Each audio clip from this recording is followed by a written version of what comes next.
माझं नाव नितीन पाटील. अष्टांग आयुर्वेदिकमध्ये पंचकर्म चिकित्सा करण्यापूर्वी मला पाठीचा त्रास होता. म्हणजे मला 10 मिनिटापेक्षा जास्त वेळ उभं राहिल्यावर बॅकला असं हाताने सपोर्ट घ्यावा लागत होता.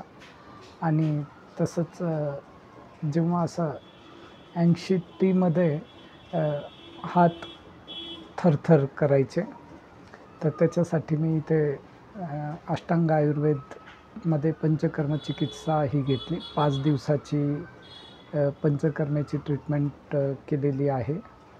त्यानंतर मला माझा कमरेचं जे पाठदुखी होती लोअर बॅकमध्ये, त्याच्यामध्ये मला बऱ्यापैकी रिलीफ मिळालेला आहे. आणि इथला सगळा स्टाफ, सगळं पंचकर्म चिकित्सा देणारे सगळे स्टाफ मेंबर हे अतिशय उत्कृष्टरित्या सर्व पूर्ण पंचकर्म चिकित्सा करतात. सगळा स्टाफ हा अतिशय प्रामाणिकपणे आणि उत्कृष्ट सेवा देत असतो. त्याबद्दल मी अष्टांग आयुर्वेदिक आणि पूर्ण स्टाफचा आभारी आहे. धन्यवाद.